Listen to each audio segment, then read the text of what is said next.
भगवत गीता, श्रीमद् भगवत गीता अध्याय नंबर 18 और 18वें अध्याय में श्लोक नंबर 13 चल रहा है। 13 का भाष्य पढ़ रहे हम लोग। कुछ भाष्य हुआ था, अब कुछ चलता है। तो भगवान ने कहा अर्जुन को, अर्जुन कि सभी कर्मों को सिद्ध करने के लिए वेदांत में 5 प्रकार के कारण बताए हैं और उन कारणों को तू मेरे से सुन ले। ये बात कह रहे भगवान अर्जुन को। तो वो 5 कारण कौन हैं, तो उसका विचार तो आगे के श्लोक में आएगा। अब इस श्लोक का जो उत्तरार्ध है, सांख्ये कृतांते प्रोक्तानि, इस पर व्याख्या हो रही है भाष्य में। देखिए सांख्ये, ठीक है, तो ज्ञातव्याः पदार्थाः संख्यायन्ते यस्मिन् शास्त्रे तत्सांख्यम अर्थात वेदांतः। पूर्ण विराम। देखिए भाई, सांख्य शब्द का अर्थ कर रहे ज्ञातव्याः पदार्थाः। कैसा, एक शब्द छोड़ने के बाद यस्मिन् शास्त्रे संख्यायन्ते तत् सांख्यम वेदांतः।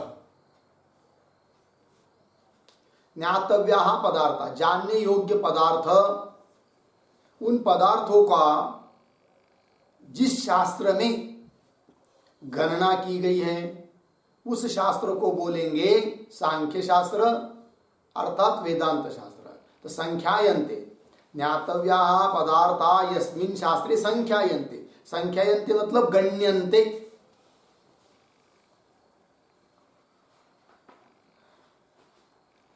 जानने योग्य पदार्थ को जिस शास्त्र में गणना की है, बताया है, उस शास्त्र को बोलेंगे सांख्य।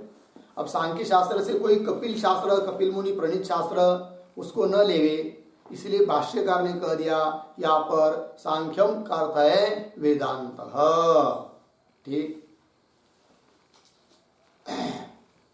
एक वाक्य लिखेंगे इस पर। सांख्य ज्ञातव्याः पदार्थाः,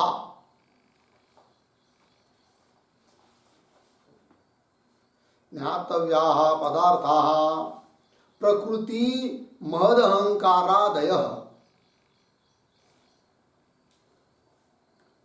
प्रकृति महदहंकारादयः यस्मिन् संख्यायन्ते, यस्मिन् संख्यायन्ते गण्यन्ते तत्शास्त्रम सांख्यम इति उच्यते। तत्शास्त्रम सांख्यम इति उच्यते। पूर्ण विराम। कापिल सांख्य निरासाय, कापिल सांख्य निरासाय उक्तम वेदांत इति।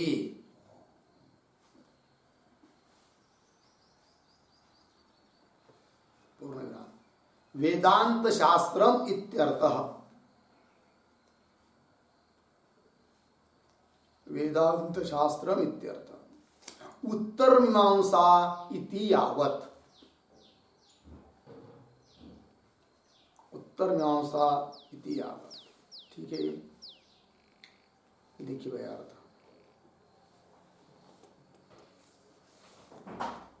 ज्ञातव्याः पदार्थाः, जानने योग्य पदार्थ, उदाहरण प्रकृति, महत्त्व, अहंकार आदि आदि।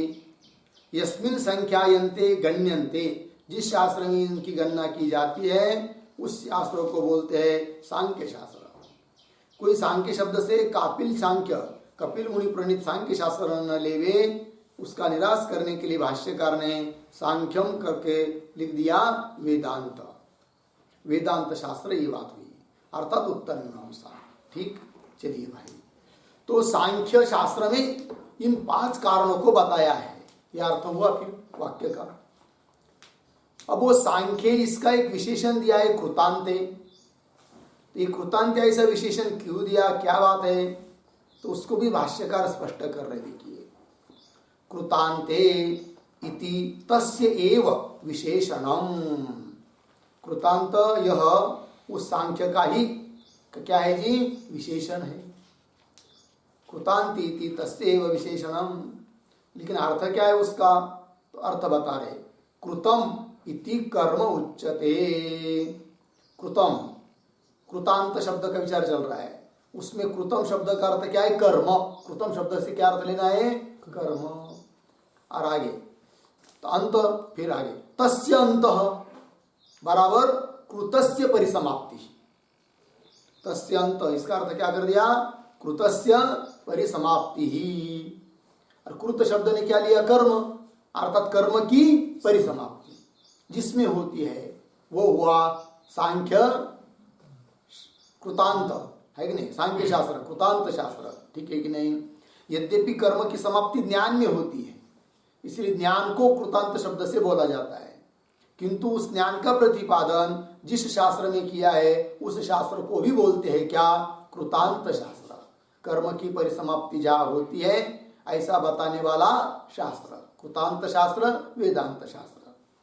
तस्य अंतः मतलब कृतस्य परिसमाप्ति ही, यत्र जहाँ जिसमें, सह कृतांत, कृतांत के लिए ही कर्म पर्यायवाची शब्द दे रहे हैं, कर्मांत इति एतत्, कृतांत नाम कर्मांत, ठीक है ना?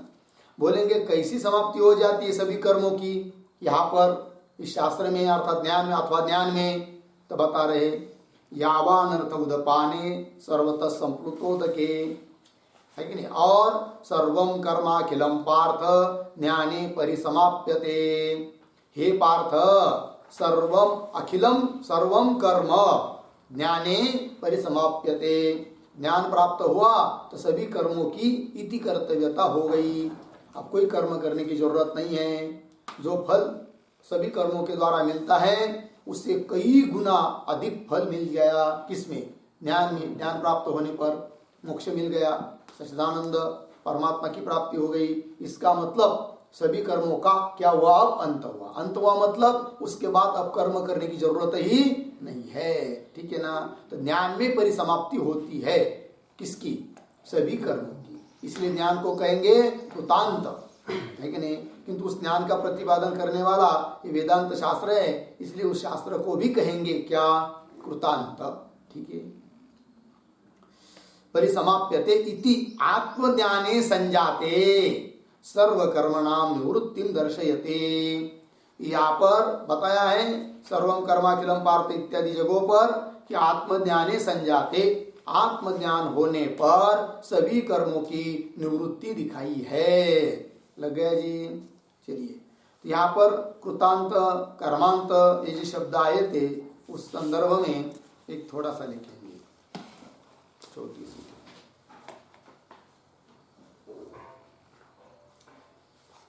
सांख्य शास्त्रोक्त आत्मज्ञाने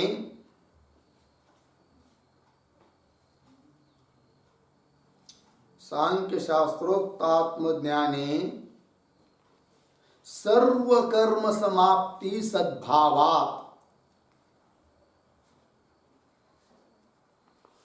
सर्वकर्म समाप्ति सद्भावात् शास्त्रम अपि कृतांतम इति उच्यते। कृतांतम इति उच्यते इत्यर्थः। और विराम। कर्म समाप्ति मत, कर्म समाप्ति मत ज्ञान प्रतिपादकत्वात्, ज्ञान प्रतिपादकत्वात् सांख्य शास्त्रस्य कृतांतत्वम्, सांख्य शास्त्रस्य कृतांतत्वम् औपचारिकम इति भाव।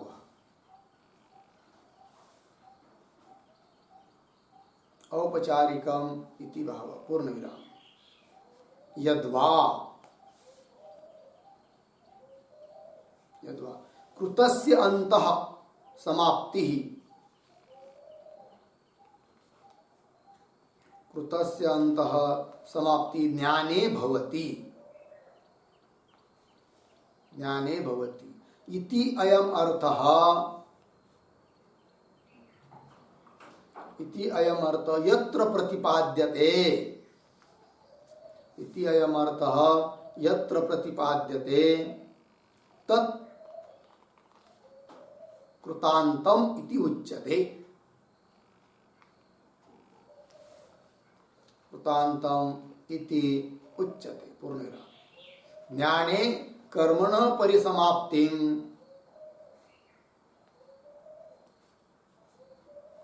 ज्ञाने कर्मणः परिसमाप्तिं प्रतिपादयति, प्रतिपादयति इति सांख्यशास्त्रं कृतांतम इति उच्यते। इति सांख्यशास्त्रं कृतांतम इति उच्यते इति भावः।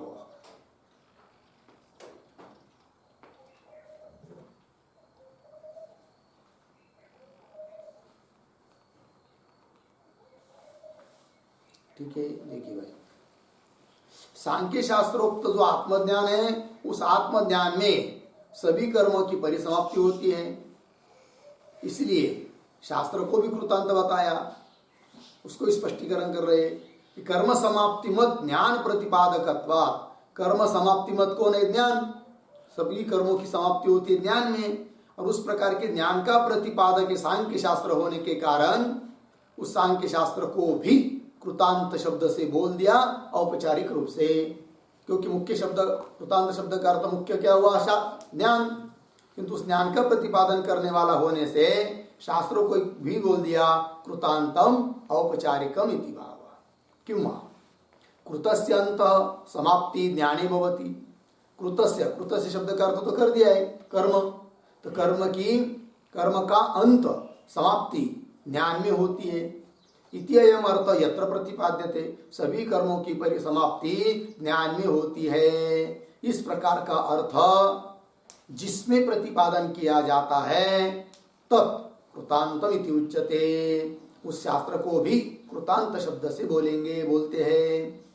तो वही लिखा, ज्ञाने कर्म न परिसमाप्ति प्रतिपादयति, ज्ञान में कर्म की परिसमाप्ति होती है, इस बात को प्रतिपादन करने वाला शास्त्र है वेदांत शास्त्र अर्थात सांख्य शास्त्र। तो इसलिए सांख्य शास्त्र को भी कृतांत शब्द से बोल दिया। सांख्य शास्त्र मतलब यहाँ पर वेदांत शास्त्र। चलिए आगे,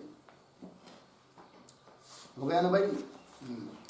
कृतम इति कर्म उच्यते भाष्य में, तस्य अंतः कृतस्य परिसमाप्ति यत्र स कृतांत कर्मांत इति यावान अर्थ उदपाने इत्यादि। सर्वं कर्माखिलं पार्थ ज्ञाने परिसमाप्यते इति आत्मज्ञाने संजाते सर्वकर्मणां निवृत्तिं दर्शयति। हो गया आगे। अतः तस्मिन् आत्मज्ञानार्थे सांख्ये कृतान्ते वेदान्ते प्रोक्तानि कथितानि सिद्धये, प्रोक्तानि का अर्थ कर दिया कथितानि, और सिद्धये इसका अर्थ कर रहे निष्पत्त्यर्थम सर्वकर्मणा। ठीक है, देखिए अतः, अतः का मतलब क्या है? अतः शब्द का अर्थ ज्ञाने कर्म समाप्ति प्रतिपादकत्वात्,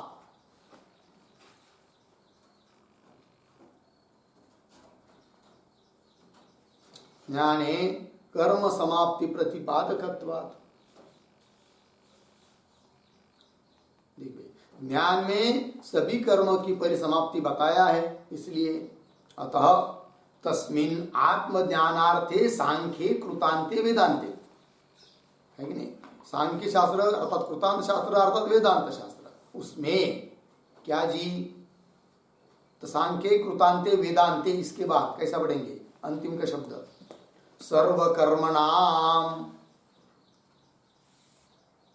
पीछे सिद्धये निष्पत्त्यर्थम प्रोक्तानि कथितानि।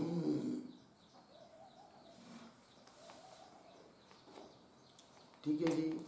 चलिए, सभी कर्मों को सिद्धि करने के लिए, निष्पत्ति करने के लिए ये 5 कारण है, ऐसा सांख्य शास्त्र में बताया है।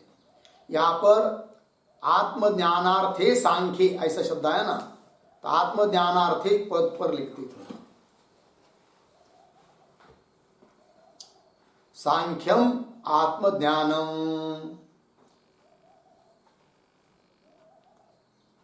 सांख्यम आत्मज्ञानम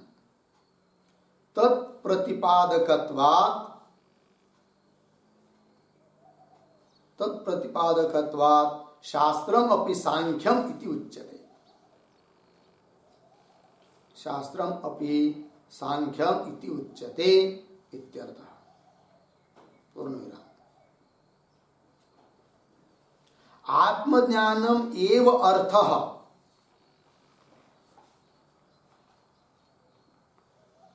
आत्मज्ञानम एव अर्थः फलम अभिधेयः, अभिधेयः वा यस्य तत् आत्मज्ञानार्थम, तत् आत्मज्ञानार्थम तस्मिन् आत्मज्ञानार्थे इत्यर्थः, तस्मिन् आत्मज्ञानार्थे इत्यर्थः। देखिए भाई, तो विशेषण है वेदांत का, आत्मज्ञानार्थे सांख्ये कृतांते वेदांते। तो देखिए, सांख्यम शब्द का अर्थ है आत्मज्ञानम, और तत्प्रतिपादकत्वात्, उस आत्मज्ञान का प्रतिपादन करने वाला होने से शास्त्रम अपि सांख्यम इति उच्यते, शास्त्र को भी सांख्य बोल देते हैं। यद्यपि सांख्य शब्द का अर्थ आत्मज्ञान, किंतु उस ज्ञान का प्रतिपादन करता है शास्त्र, इसलिए शास्त्र को भी कह दिया क्या, सांख्य शास्त्र। और आत्मज्ञान अर्थ पद आया था ना, तो वो लिख रहे आत्मज्ञानम एव अर्थः फलम अभिधेयः वा यस्य, आत्मज्ञान ही है अर्थ अर्थात फल, क्यों अभिधेय, अभिधेय मतलब कथन करने का विषय, लेकिन अभिधेय विषय, आत्मज्ञान ही है फल जिसका, क्यों आत्मज्ञान ही है विषय जिसका, ऐसा जो शास्त्र है कि नहीं, तो उसको बोलेंगे, उस शास्त्र को बोलेंगे आत्मज्ञानार्थम, शास्त्रम आत्मज्ञान के लिए शास्त्र है, सप्तमी कर दिया, तस्मिन आत्मज्ञानार्थे, है कि नहीं, आत्मज्ञान के लिए ही जो शास्त्र है, ऐसा जो शास्त्र उस सांख्य शास्त्र में, वेदांत शास्त्र में प्रोक्तानि कथितानि, लग गया जी।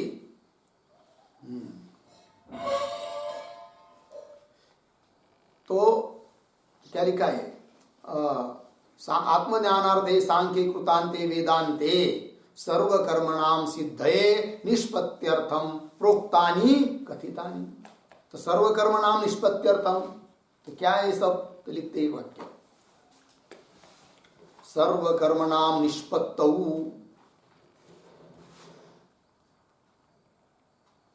सर्वकर्मणाम निष्पत्तौ हेतुभूतानि,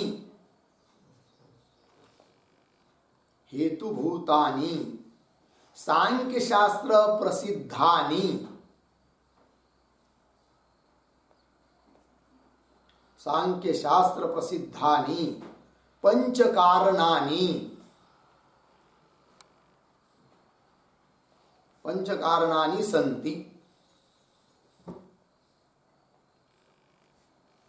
तानि अहम वक्ष्यामि, तानि अहम वक्ष्यामि त्वं सावधानो भव इत्यर्थः, त्वं सावधानो भव इत्यर्थः। देखिए भाई, श्लोक का अर्थ तात्पर्य बता दिया। तो सर्वकर्मणाम निष्पत्तौ हेतुभूतानि, सभी कर्मों को निष्पन्न करने के लिए, संपन्न करने के लिए कारणभूत है हेतुभूतानि, कौन, पंच कारणानि, और सांख्य शास्त्र प्रसिद्धानि, कौन, पंच कारणानि। तो 5 कारण सभी कर्मों को सिद्ध करने के लिए कारण है 5, और जो कि सांख्य शास्त्र में प्रसिद्ध है। और भगवान करे उन 5 कारणों को मैं बता रहा हूं, अहम वक्ष्यामि, किंतु अर्जुन त्वम सावधानो भव, तू सावधान होकर ऐक सुन, ये कह दिया भगवान ने। हो गया जी। चलिए आगे। ये हुआ श्लोक नंबर 13। अब चलते हैं श्लोक नंबर 14 की अवतरणिका में। कानितानि इति उच्यते।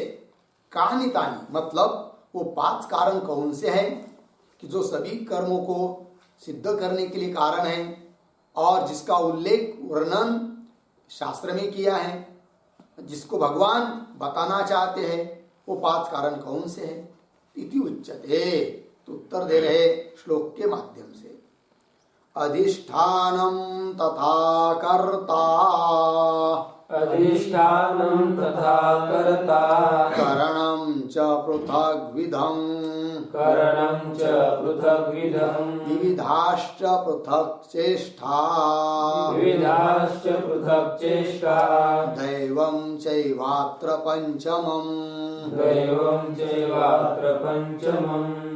अधिष्ठानं तथा कर्ता, करणं च पृथग्विधम्, विविधाश्च पृथक् चेष्टा, दैवं चैवात्र पञ्चमम्। अधिष्ठानं तथा कर्ता, करणं च पृथग्विधम्, विविधाः च पृथक् चेष्टाः, दैवं च एव अत्र पंचमम्। ठीक अन्वय। अधिष्ठानं तथा कर्ता च पृथग्विधं करणं, च पृथग्विधं करणं, च विविधाः पृथक् चेष्टाः, पृथक् चेष्टाः, च अत्र दैवम् एव पंचमम्,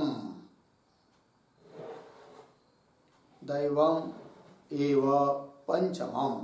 ठीक है जी। चलिए भाई, तो कह रहे हैं अधिष्ठान एक हुआ, 5 कारण बताए ना, तो सभी कर्मों को सिद्ध करने के लिए 5 कारण है। कोई भी कर्म हो, सबको सिद्ध करने के लिए 5 ही है। कौन है? अधिष्ठान एक, अधिष्ठानम तथा कर्ता, ये 2 हुआ, कर्ता, च और पृथक विधम करणम, बहुत सारे करण है, इंद्रियादिक अलग अलग है वो, तो सबको मिलकर एक लिया करण, तो 3 हुई, अधिष्ठान, कर्ता और करण, 3 बात हुई। और आगे च और विविधाः पृथक चेष्टाः, नाना प्रकार की जो अलग अलग चेष्टा अर्थात क्रिया, ये भी है कारण। और क्या भाई? तो लिख रहे हैं च अत्र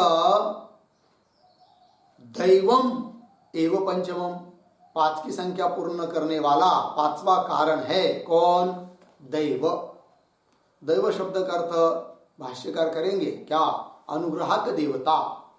ठीक है ना? तो 5 हो गए, कर्ता, सॉरी, अधिष्ठान, कर्ता, करण, चेष्टा और दैव, ये 5 कारण है। ठीक है जी। तो चलिए भाष्य में देखते हैं, सबकी व्याख्या होगी, अधिष्ठान क्या है आदि आदि करके। तो अधिष्ठानम, अधिष्ठानम शब्द का अर्थ करना है आश्रय। अधिष्ठान मतलब आश्रय, स्वयं भाष्यकार कर रहे अर्थ। देखिए अधिष्ठानम इच्छा द्वेष सुख दुख ज्ञानादीनाम अभिव्यक्ते है आश्रय बराबर अधिष्ठानम शरीरम। ठीक है, एक हुआ। देखिए भाई, इच्छा द्वेष सुख दुख ज्ञानादीनाम, इच्छा द्वेष सुख दुख ज्ञान, ज्ञान मतलब वृत्ति रूप ज्ञान, ये सब, इन सभी को अभिव्यक्त करने के लिए यदि आश्रय कोई है तो कौन है वो? शरीर है। इसलिए अधिष्ठान शब्द से किसको लिया? शरीर को लिया, क्योंकि शरीर ही क्या है? आश्रय है, अधिष्ठान है। किसका अधिष्ठान है? अधिष्ठान मतलब आश्रय है। किसका आश्रय है? अभिव्यक्ति का आश्रय है। किसकी अभिव्यक्ति, किसका प्रागट्य, तो बता दिया इच्छा, द्वेष, सुख, दुख, ज्ञान आदि आदि, है कि नहीं। जितनी भी अंतकरण के आदि धर्म, अंतकरण के धर्म है, उन सभी को अभिव्यक्त होने के लिए निमित्त कौन है? शरीर। यदि ये शरीर नहीं रहेगा, केवल सूक्ष्म शरीर रहेगा, तो केवल सूक्ष्म शरीर में सुख दुख का भोग होता नहीं है, सुख दुख आदि की अभिव्यक्ति होती नहीं है। तो अब उसकी अभिव्यक्ति होने के लिए स्थूल शरीर का आश्रय लेना जरूरी होता है। तो अधिष्ठान शब्द से लिया कौन? ये स्थूल शरीर। ठीक है जी, चलिए। अधिष्ठानम इच्छा द्वेष सुख दुख ज्ञानादि नाम अभिव्यक्ति है आश्रय। अधिष्ठानम शरीरम। ठीक है, एक वाक्य लिखेंगे इस पर। प्राणिनाम इच्छादयः हि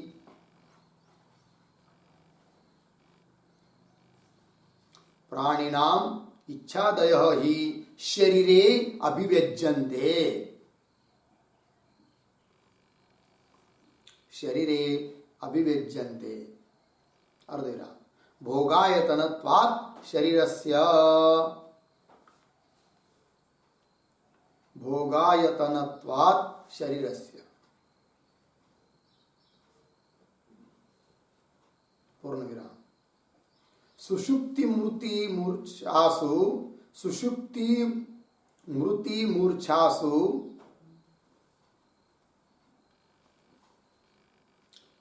मूर्छासु शरीर रहितस्य जीवस्य शरीर रहितस्य जीवस्य सुख दुखादि संभोगादर्शनात्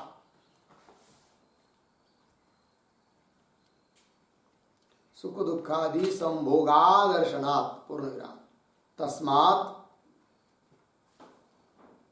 इच्छादि अभिव्यक्ति रूप इच्छादि अभिव्यक्ति रूप संसाराश्रयत्वात् इच्छादि अभिव्यक्ति रूप संसाराश्रयत्वात् अधिष्ठानम शरीरम अधिष्ठानम शरीरम। ठीक है जी, चलिए भाई। प्राणिनाम इच्छादय, प्राणियों की इच्छादि ये सब शरीरे अभिव्यज्यन्ते, शरीर में ही अभिव्यक्त होते हैं, प्रकट होते हैं। और इसलिए तो भोगायतनत्वात् शरीरस्य, शरीर को बता दिया है क्या? भोग का यह आयतन है, स्थान है। शरीर को निमित्त, शरीर को लेकर ही भोग होता है जीव को। शरीर नहीं रहेगा, सुख दुख आदि का साक्षात्कार रूप भोग होगा नहीं। भोगायतनत्वात् शरीरस्य युक्ति बता रहे हैं। समझ लीजिए सुषुप्ति आ गई, या मर गया कोई, या किसी को मूर्छा आ गई, तो उस समय शरीर होते हुए भी उस जीव का शरीर के साथ तादात्म्य नहीं है, अर्थात उसके लिए शरीर नहीं है उसकी दृष्टि से। तो शरीर न होने के कारण सुख दुख की अभिव्यक्ति भी नहीं होती है। कहाँ पर? सुषुप्ति, मृति मतलब मरण, और मूर्छा इत्यादि को में। तो सुषुप्ति मृति मूर्छासु शरीर रहितस्य जीवस्य, शरीर रहित जीव होने के कारण सुख दुखादि संभोग अदर्शना, सुख दुखादिकों का संभोग होता नहीं है। तस्मात् इसलिए कह दिया कि इच्छादि अभिव्यक्ति रूप जो संसार, इच्छादिकों की अभिव्यक्ति रूप जो संसार है, उस संसार का आश्रय कौन है? ये अधिष्ठान रूप ये शरीर है। संसार आश्रयत्वात् अधिष्ठानम शरीरम, इसलिए इसको कह दिया अधिष्ठान, कह दिया इस शरीर को। हो गया जी, चलिए आगे। अभिव्यक्ते आश्रय अधिष्ठानम शरीरम तथा कर्ता, कर्ता मतलब कौन? उपाधि लक्षण भोक्ता। ठीक, तो देखिए भाई, 5 कारणों में से पहला कारण तो हो गया अधिष्ठान, जिसको ले लिया शरीर शब्द से, शरीर से। और दूसरा है अभी कर्ता। कर्ता मतलब कौन? तो उसका स्पष्टीकरण कर दिया, उपाधि लक्षण भोक्ता, उपाधि स्वरूप भोक्ता, उपाधि को लेकर ही भोग होता है ना, तो उपाधि लक्षण भोक्ता। ठीक, लिखते इसके पर एक वाक्य, तब कर्ता पता चलेगा। उपाधि लक्षण अंतकरण स्वरूप,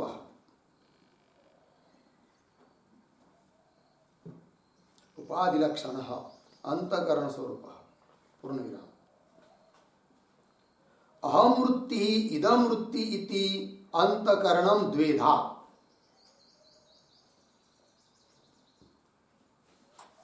अहम वृत्ति इदम वृत्ति इति अंतकरणम द्विधा पूर्ण विराम। तत्र अहम वृत्ति विज्ञानमय भोक्ता।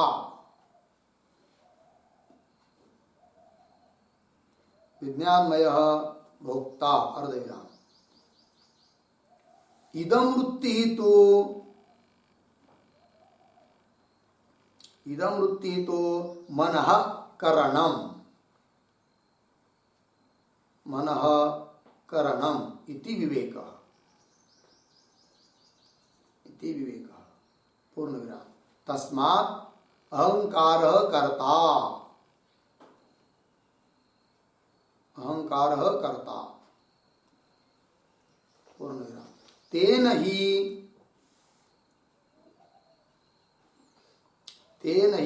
चिदाभासयुक्तेन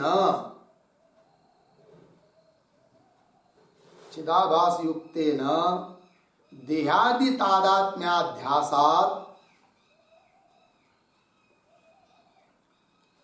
तादात्म्याध्यासात् कर्माणि क्रियन्ते।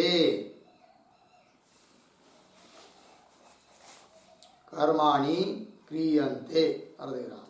तत्फलानि भुज्यन्ते च। तत्फलानि भुज्यन्ते च इति कर्ता भोक्ता च सह। कर्ता भोक्ता च सह पूर्णविराम। तत्तादात्म्याध्यासात्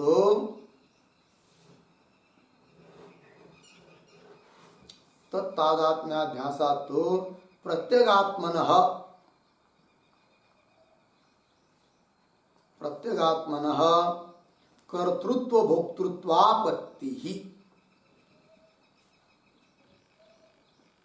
कर्तृत्व भोक्तृत्वापत्तिः ठीक हो गया।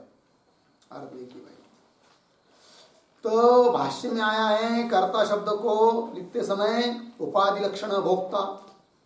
तो उपाधि लक्षण मतलब क्या? लक्षण मतलब स्वरूप, उपाधि स्वरूप अर्थात अंतकरण स्वरूप। वही है कौन? कर्ता भोक्ता। अंतकरण विशिष्ट चैतन्य बोल सकते, उसको जीव बोल सकते, ठीक है ना। स्पष्टीकरण कर रहे आगे।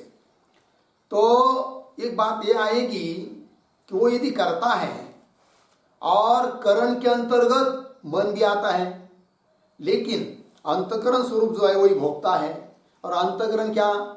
वही मन बन जाता है। तो करण, फिर ये कई को कर्ता भी कहना और करण भी कहना, ये कैसे? क्योंकि अंतकरण जो है वही मन है, वही मन है, वही अंतकरण है। जबकि मन को करण में ले लिया और अंतकरण स्वरूप को कर्ता में ले लिया, तो ये वही कर्ता और वही करण कैसा बनेगा? तो उसका स्पष्टीकरण कर दिया भाई ऐसा नहीं है कि दो प्रकार की वृत्ति होती है अंतकरण की। कौन सी? एक अहम वृत्ति, इदम वृत्ति थी, अंतकरणम द्विधा। दो प्रकार का अंतकरण हुआ। अहम अहम, जिसको आलय विज्ञान धारा, प्रवृत्ति विज्ञान धारा बोलते हैं अन्य शास्त्रकार, तो छोड़ दीजिए। तो अहम वृत्ति और इदम वृत्ति। तो अहम वृत्ति इदम वृत्ति थी अंतकरणम द्विधा। उसमें तत्र अहम वृत्ति विज्ञानमय भोक्ता। उन दोनों में अहम वृत्ति जो है ना वही विज्ञानमय है, वो हुआ भोक्ता, ठीक है। और इदम वृत्ति तो मन करणम, और इदम वृत्ति रूप से वो करण हुआ और अहम वृत्ति रूप से भोक्ता हुआ। तो वृत्ति भेद से अलग अलग हो गया, फिर कोई दिक्कत नहीं। इदम वृत्ति तो मन करणम इति विवेक। तस्मात् अहंकार कर्ता। अहंकार क्या है? करता है। अहंकार मतलब जड़ अहंकार कैसा करता होगा? तो ऐसी बात नहीं। कहने का तात्पर्य क्या? अहंकार कर्ता आगे लिख रहे, तेन ही चिदाभास संयुक्तेन, चिदाभास के साथ अधिष्ठान चैतन्य का अंतकरण में प्रतिबिंब पड़ा, और वो जो प्रतिफलित चैतन्य प्रतिबिंब जिसको चिदाभास बोलते हैं, तो चिदाभास से युक्त हुआ कौन? अंतकरण। फिर उसने देहादिकों के साथ क्या कर लिया? तादात्म्य कर लिया, अपना स्वरूप समझने लग गया। देखिए तस्मात् अहंकार कर्ता तेन ही चिदाभास संयुक्तेन देहादि तादात्म्याध्यासात, है कि नहीं। उस चिदाभासी युक्त जो अंतकरण है अर्थात जीव जिसको बोल सकते हैं, उसने क्या कर दिया, देहादि तादात्म्याध्यास, देहादि को के साथ तादात्म्याध्यास कर लिया, मतलब देह को ही अपना स्वरूप समझने लग गया।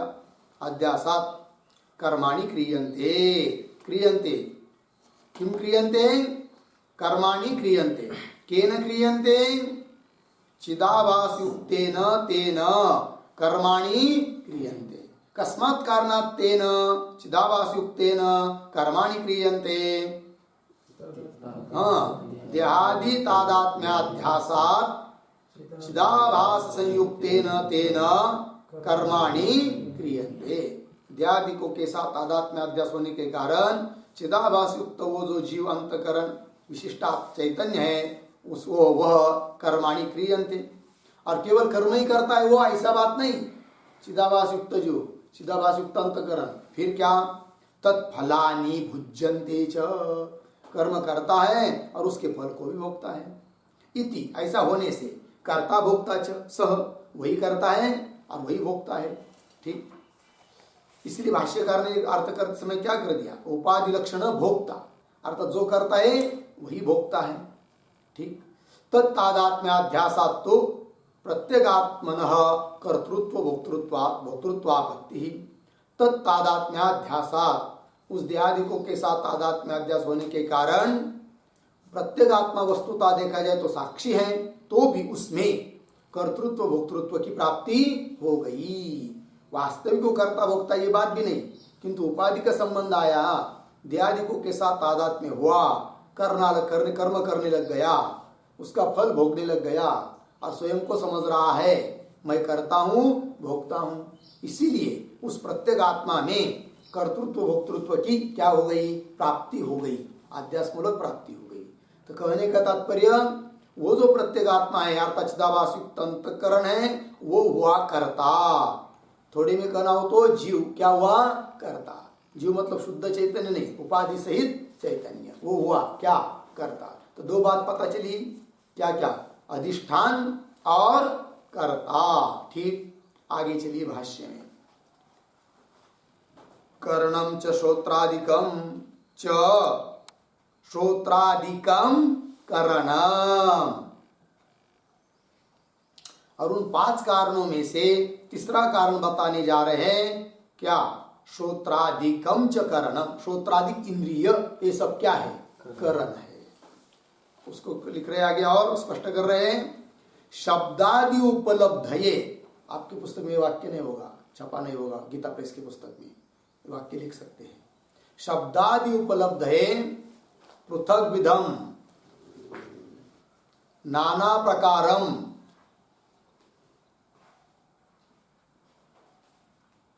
द्वादश दशेन्द्रियाणि, ये है ना जी, हाँ हाँ सांख्य, द्वादश बराबर है, द्वादश सांख्य, संख्या नहीं है, क्या वाक्य जी, देखिए पुनः पढ़ता हूं,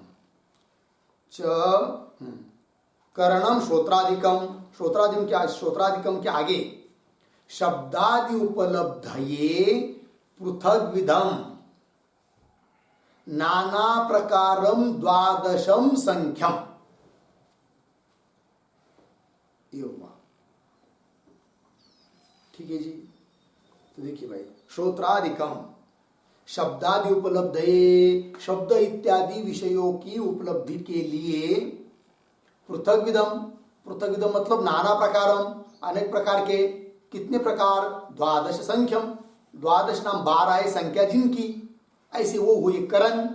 तो श्रोत्रादि इंद्रिय जिनकी संख्या 12 है वो सब क्या हुई, करण हुई।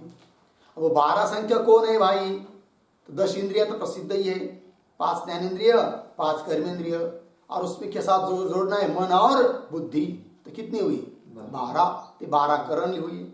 तो 3 बात समझ में आई, कर्ता है कि नहीं, सॉरी, अधिष्ठान, कर्ता और करण। ठीक है जी, तो अधिष्ठान कौन हुआ, शरीर, कर्ता कौन हुआ, चिदाभास युक्त अंतःकरण अर्थात जीव, और करण क्या हुए? श्रोत्रादिक 12 इंद्रिय, ये क्या हुए जी? करण। ठीक, आगे चलिए। तो द्वादश लिखा है कि नहीं? द्वादश मतलब क्या? दशेंद्रियाणी मनोबुद्धि च इति द्वादश संख्यम, ये द्वादश संख्या हो गई इनकी।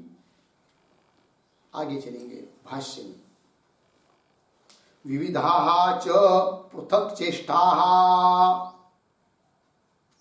ठीक है ना जी? तो कैसा पढ़ेंगे इसको? च विविधा पृथक चेष्टा, तो बता रहे हैं और अलग अलग प्रकार के, विविध प्रकार के, विविधा, विविधा मतलब बहुविधा, च विविधा बहुविधा पृथक चेष्टा, चेष्टा, चेष्टा मतलब व्यापारा।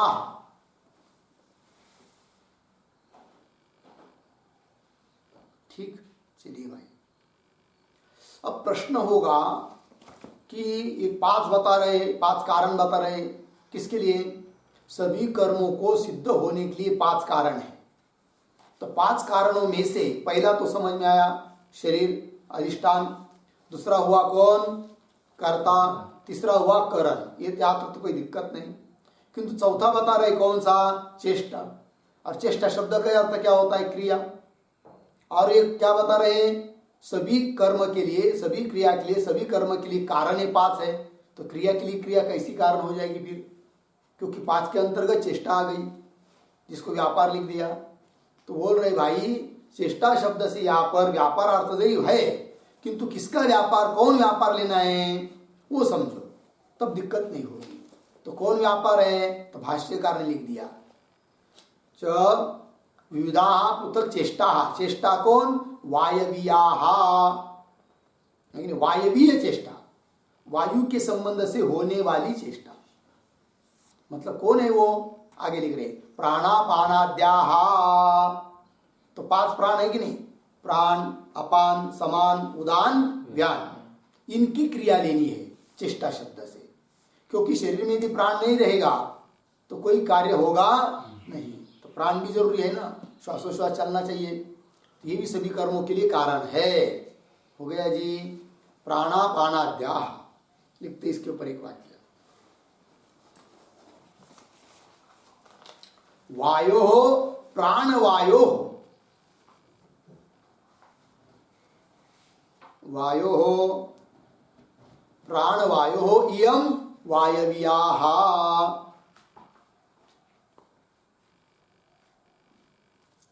वायो प्राणवायो इयं वायव्याः। पूर्णविराम। प्राणः प्राणनम, प्राणः प्राणनम, अर्धविराम। अपानः विसर्जनम, अपानः विसर्जनम, अर्धविराम। आदिपदात्, आदिपदात् उदानादि वायु चेष्टा, उदानादि वायु चेष्टाः। गिलनादयः ग्राह्याः, गिलनादयः ग्राह्याः। पूर्णविराम। अनेन च चेष्टापदेन, अनेन च चेष्टापदेन तद आश्रयः प्राणवायुः ग्राह्यः।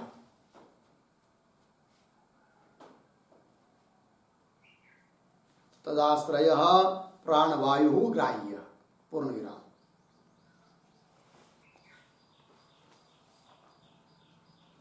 यद्वा चेष्ट्यते अनया इति चेष्टा,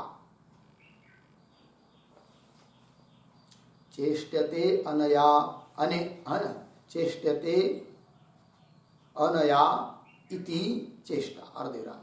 वायोः भूतस्य इमाः, वायोः भूतस्य इमाः वायवीयाः। वायु विकाराः, वायु विकाराः प्राणापानाद्याः,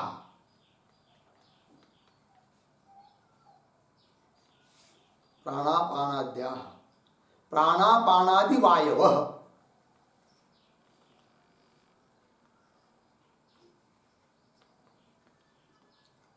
वायवः अर्धविराम विविधाच पृथक चेष्टा इसको उद्धरण चिन्ह में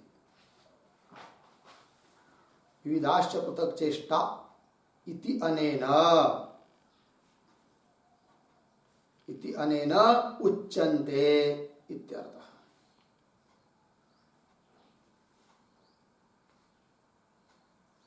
देखिए भैया, तो चेष्टा शब्द की बात चल रही है, तो क्या लेना है चेष्टा शब्द से? तो कह रहे वायो मतलब प्राणवायो इयम वायव्या, प्राणवायु की चेष्टा है, इसलिए उसको कह दिया भाष्य में वायव्या। तो क्या है वो प्राण? प्राण मतलब प्राणनम, श्वासोश्वास लेना, अपान विसर्जनम त्याग करना, आदि पदार्थ उदनादि वायु चेष्टा, गिरनादय ग्राह्य, उदानादि जो अन्य वायु है कि नहीं, उनकी चेष्टा लेनी है, गिरना गिरना निगलना आदि रूप क्रिया। ठीक, एक बात हुई। आगे अनेन च चेष्टा पदेन, तो इन चेष्टा पद से वैसा तो लेना चाहिए किसको? तद आश्रय प्राणवायु ग्राह्य। तो चेष्टा शब्द से किसको लेना है? उस चेष्टा का आश्रय, चेष्टा का कारण कौन? प्राणवायु, उसको लेना है।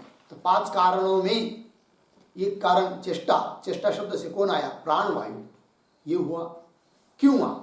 वायु प्राणवायु न लेकर, प्राण अपान वगैरह वायु न लेकर उनका कार्य भी ले सकते, दोनों में से कोई भी। तो उसको लिख रहे आगे यद्वा करके, यद्वा चेष्टते अनया इति चेष्टा, जिसके द्वारा कर्म किया जाता है, चेष्टा की जाती है, उसको बोलेंगे चेष्टा।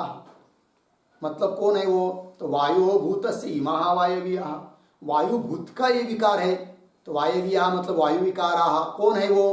प्राणापानाद्याः, प्राण अपान आदि वायु, ये सब लेना है किससे? चेष्टा शब्द से। कौन से पंक्ति से? इसी श्लोक में आया है ना, विविधाश्च पृथक चेष्टा। इस पंक्ति के द्वारा चेष्टा शब्द से किसको ग्रहण करना? तो ये जो प्राण अपान आदि वायु है उनको, कि वह उनके द्वारा होने वाली क्रिया को चेष्टा शब्द से लेना है। लग गए जी? हो गया ना? तो चेष्टा वायव्याः प्राणापानाद्याः, तो 4 हो गए भाई कारण। अब 5वां कारण दैवम च एव, मतलब दैवम एव च, दैव ये 5वां कारण हुआ।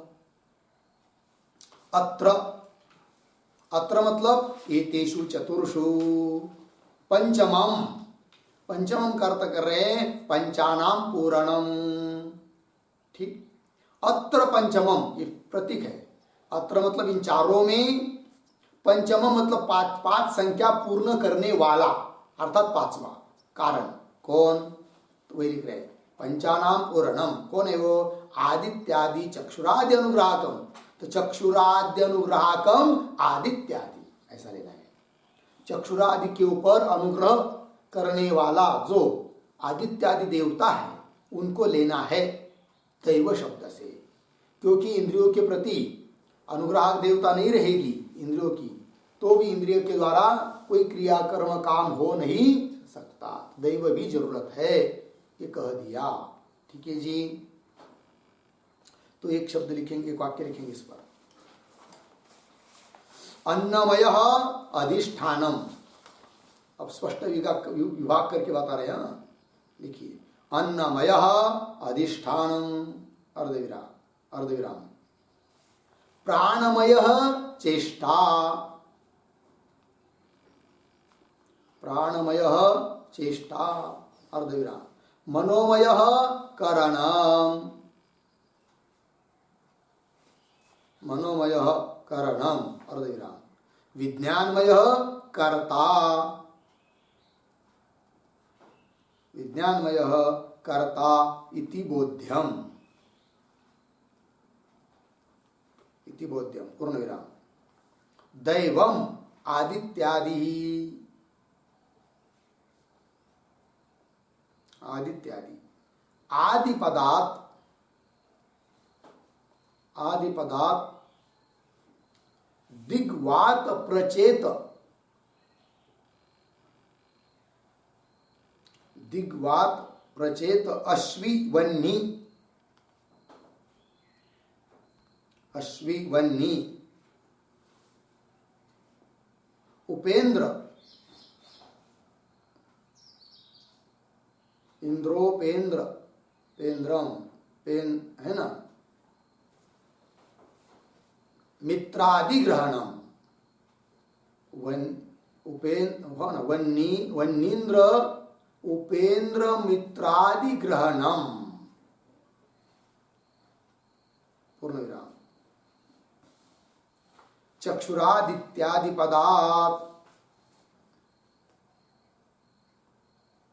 चक्षुरादित्यादि पदार्थ श्रोत्रादि ग्रहणम,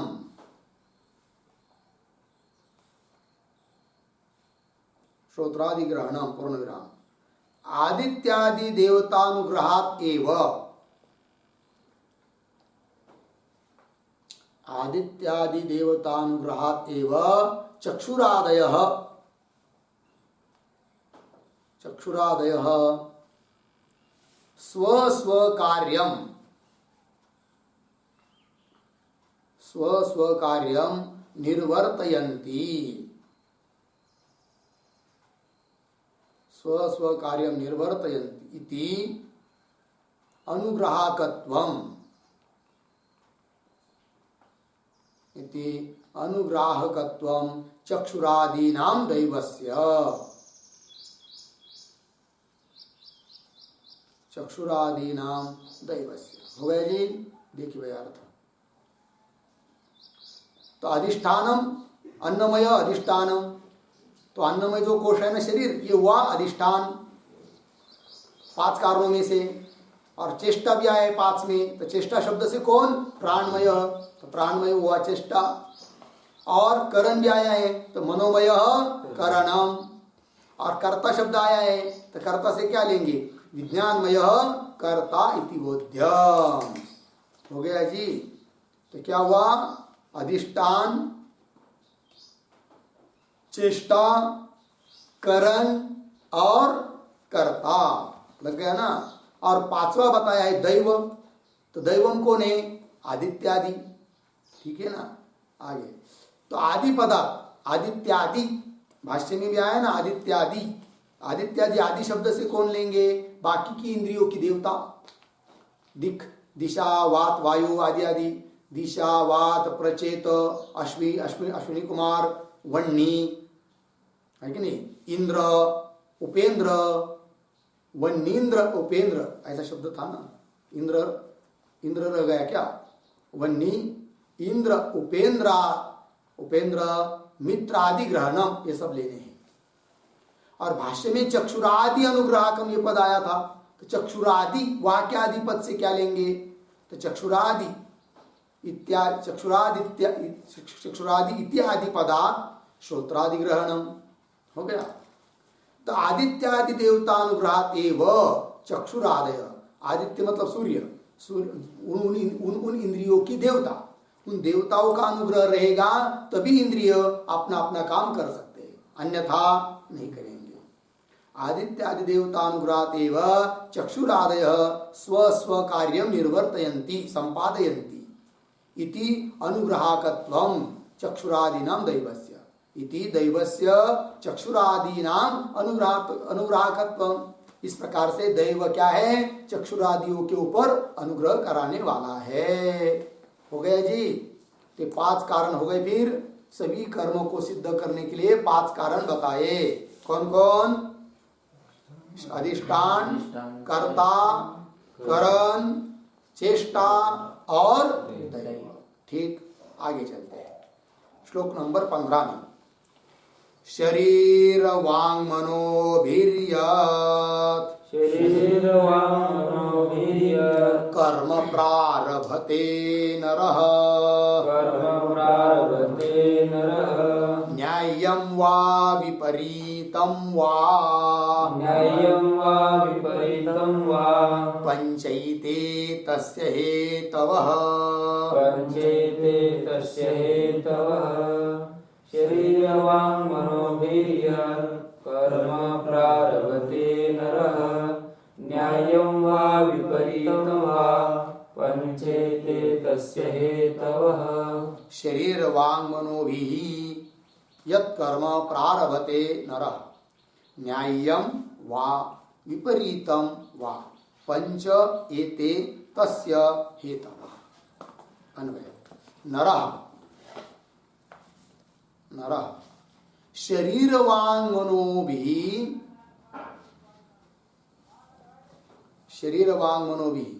न्याय्यं वा विपरीतं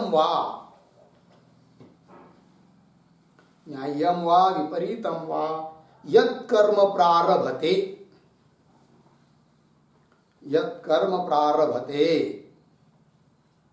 हो गया तस्य एते पंच हेतवः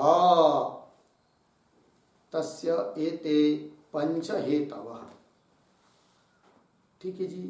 देखिए भाई यार, नर मतलब मनुष्य। तो शरीर वांग मनोभी मनुष्यों के द्वारा जो भी कर्म किए जाते हैं, चाहे वो शरीर के द्वारा किए जा रहे हो, वाणी के द्वारा किए जा रहे हो, अथवा मन के द्वारा किए जा रहे हो, शारीरिक कर्म, वाचिक कर्म, मानसिक कर्म। देखिए तो नरः शरीर वांग मनोभिः जो भी कर्म कर रहा है, फिर चाहे वो कर्म न्याय्य हो चाहे विपरीत हो। न्याय मतलब शास्त्रोक्त हो कि वह शास्त्र से विपरीत हो, विरुद्ध हो, विपरीतम हुआ, है कि नहीं। यद कर्म प्रारभते जो भी कर्म आरंभ किया जाता है, तस्य उन सभी कर्मों के लिए, चाहे वो न्याय कर्म हो चाहे अन्याय, मतलब शास्त्रविहित हो चाहे निषिद्ध हो, कोई भी कर्म हो, तस्य एते पंच हेतव उसके लिए 5 कारण है जो अभी बताए श्लोक नंबर 14 में। ठीक है जी।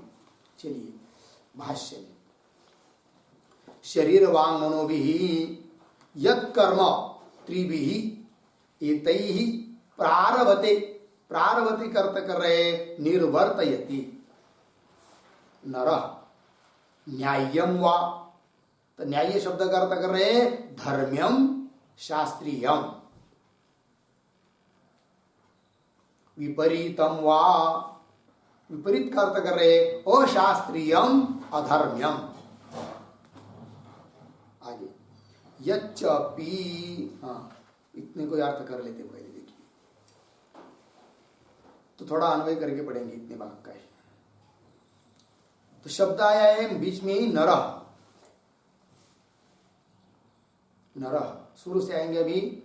नरः के बाद नरः शरीर वांग मनोभिः, 2 शब्द जोड़कर एतैः त्रिभिः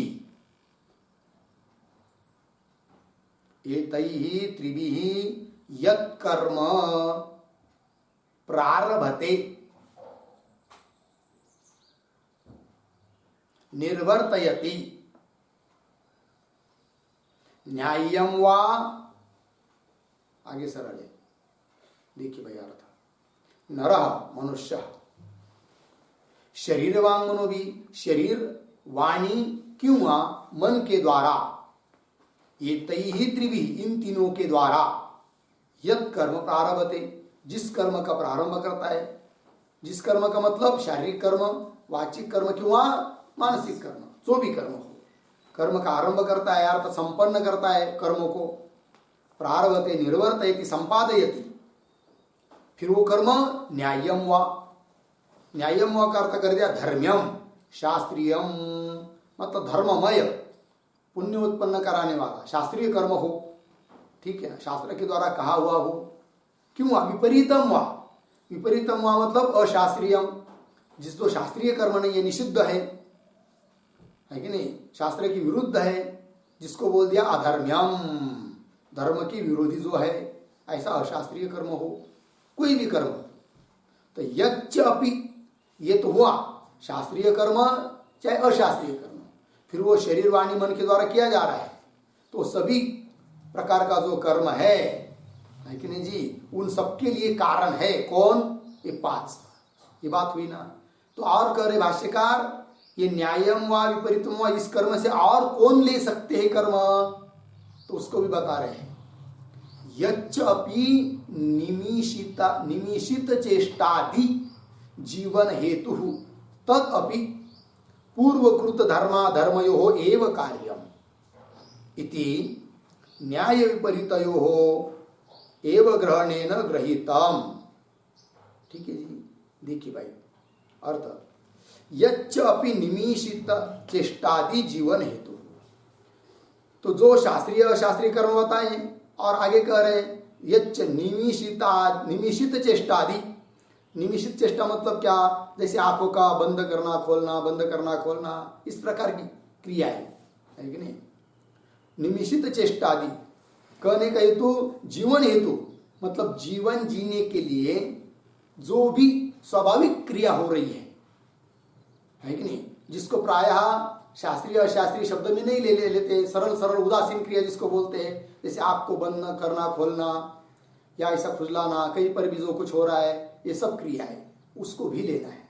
बोले कि उसको क्यों ले रहे हो, मत कहने का तात्पर्य इस प्रकार की जो क्रिया है, क्या नेत्र का उन्मीलन निमीलन आदि भी उनके लिए भी कारण है। कौन, वो 5 कारण है, ठीक है कि नहीं। किंतु न्याय और अन्याय, न्याय और विपरीत शब्द का जो ग्रहण किया है श्लोक में, उस प्रकार का उल्लेख होने के कारण निमिषितादि क्रिया को भी लेना है, ऐसा बता रहे भाष्यकार। क्यों कि नेत्रों का उन्मीलन निमीलन रूप जो क्रिया है उनके लिए भी कारण है। कौन, धर्माधर्म, इसलिए उनको भी लेना है क्रिया के अंतर्गत, ठीक है ना जी। अब प्रश्न यह आएगा कि नेत्रादिकों का उन्मीलन निमीलन जो है वो कैसा धर्म, उसके लिए कारण भी कैसा धर्म अधर्म है भाई, पाप पुण्य है, तो बताना पड़ेगा, ठीक है कि नहीं। तो चलिए पहले भाष्य की पंक्ति लगा लीजिए। यच्च अपि, और जो भी कर्म निमिषित चेष्टादि जीवन हेतु, जीवन जीने के लिए निमित्त, तदपि पूर्वकृत धर्माधर्मयोः एव कार्यम, वह क्रिया भी पीछे किए हुए जो धर्माधर्म पाप पुण्य संचित या कर्म, उसका ही कार्य है। कौन, निमिषिताधिक चेष्टा भी धर्माधर्म का ही कार्य है। अब कैसे, उसको बताएंगे। अब कार्य होने के कारण, धर्माधर्म का कार्य होने के कारण, इति न्याय विपरीतयोः, मिला क्या पंक्ति, इति न्याय विपरीतयोः, कैसा पढ़ेंगे, एक शब्द छोड़कर, ग्रहणेन एव गृहीतम। न्याय विपरीत शब्द का ग्रहण किया ना, उससे उसका भी ग्रहण हो जाएगा, निमिषिताधिक जीवन हेतु रूप क्रिया का, क्योंकि उनके लिए भी कारण है धर्म अधर्म। कैसे, थोड़ा लिखते फिर इसके ऊपर।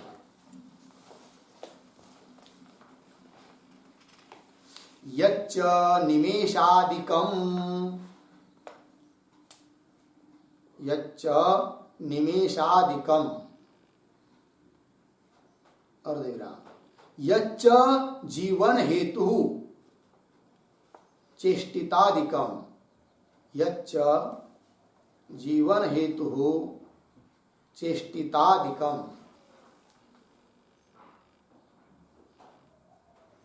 कृशादि व्यापारात्मकम, कृशादि व्यापारात्मकम,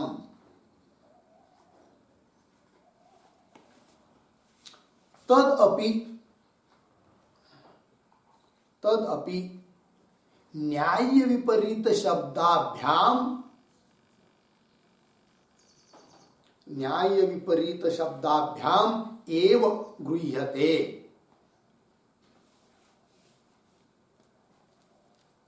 गृह्यते पूर्ण विराम, धर्माधर्म कार्यत्वात् तस्य इत्यर्थः।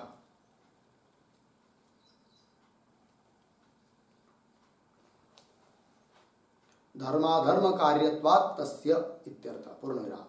जन्मांतरकृत पापवशेन,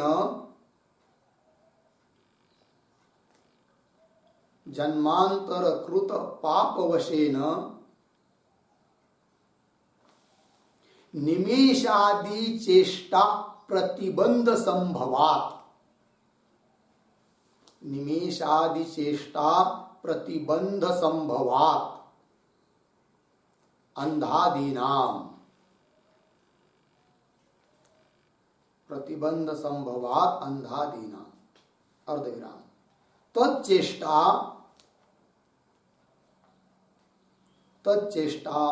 जन्मांतरकृत धर्म कार्यभूता एव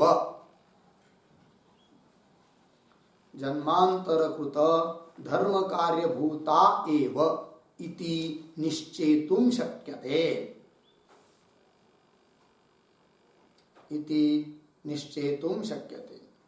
पूर्णविराम तथा पापवशात्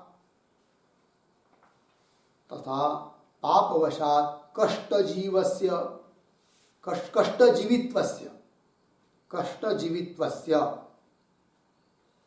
अर्धविराम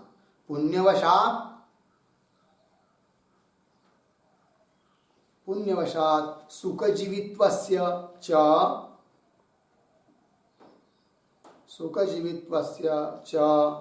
कृषिवलादिषु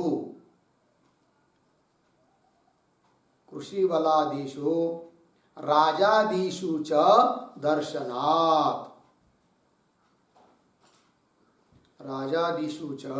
दर्शनात् जीवन हेतु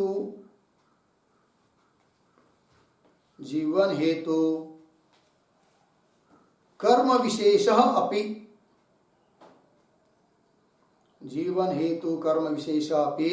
पुण्य पाप प्रयुक्तः एव इति भावः।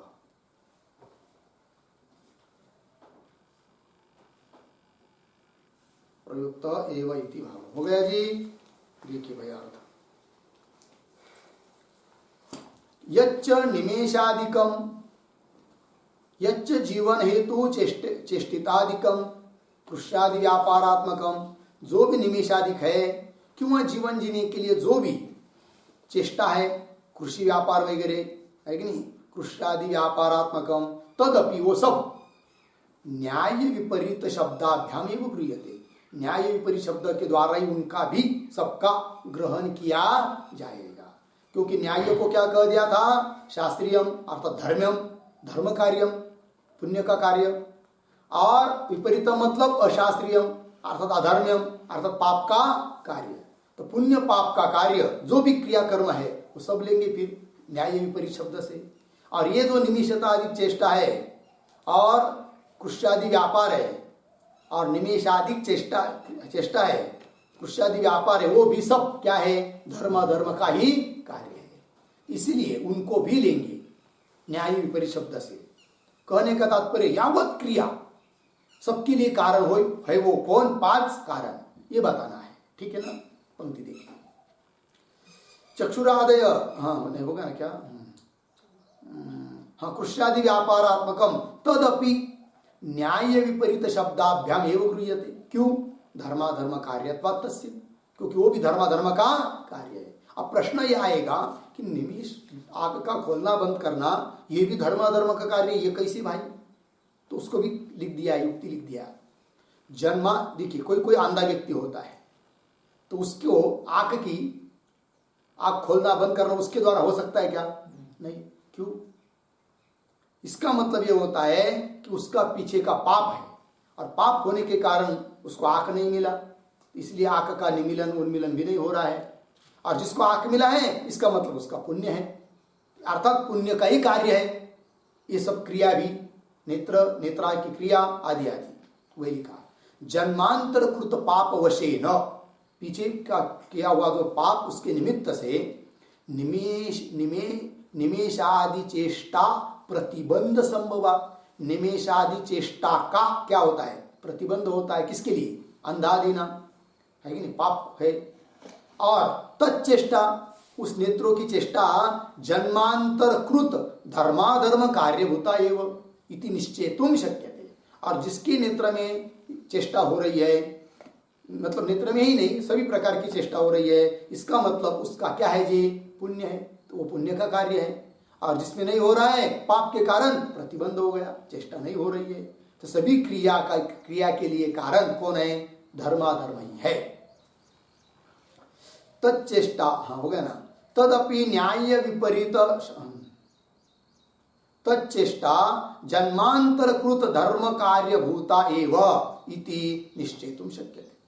तथा पापवशात् कष्ट जीवित्वस्य पुण्यवशात् सुख जीवित्वस्य च। क्या होता है देखिए भाई, जिसका बहुत ज्यादा पाप रहता है ना, उसका जीवन बहुत कष्टमय होता है। जैसे कृषि वाले क्षेत्र के खेती का काम करने वाले, बहुत कष्ट है उनको। और जिसका पुण्य होता है उसका सुखी जीवन जाता है। जैसे राजा, पुण्य उसका, इसलिए उसका जीवन सुख में जा रहा है कि नहीं? इतना कष्ट तो नहीं है ना जितना कृषक को है। तो देखिए भाई, तथा पापवशात कष्ट जीवित्वस्य पुण्यवशात सुख जीवित्वस्य च। उदाहरण कृषिवलादिषु राजादिषु क्रमशः दर्शनात्। इससे क्या हुआ फिर, जीवन हेतु जो कर्म है, कर्म विशेष है, वो उसके लिए भी क्या कारण है? कौन? पुण्य पाप है। मतलब जीवन हेतु कर्म विशेष भी पुण्य पाप प्रयुक्त एवं पुण्य पाप से ही होता है। इसीलिए उन जीवन हेतु रूप कर्मों को भी हम लोग ग्रहण कर सकते हैं कर्म करके। किस शब्द से? न्याय्यम वा विपरीतम वा। इस शब्दों के ग्रहण से सभी प्रकार की क्रिया को ग्रहण करेंगे। और ग्रहण करके क्या करेंगे? इतना ही बताना है कि सभी प्रकार की चेष्टा, क्रिया, कर्म, जो भी कुछ हो रहा है कर्म, सभी कर्म के लिए कारण है क्या? 5। कौन? अधिष्ठानादि। ये बात हुई। भाष्य में चलिए,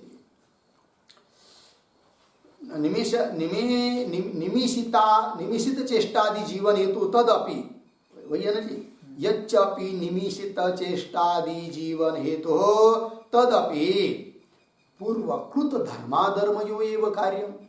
पीछे के हुए धर्माधर्म का ही कार्य है। इति ऐसा होने से न्याय विपरीतयो ग्रहणेन एव गृहीतम, इसलिए उनका भी ग्रहण हो जाएगा।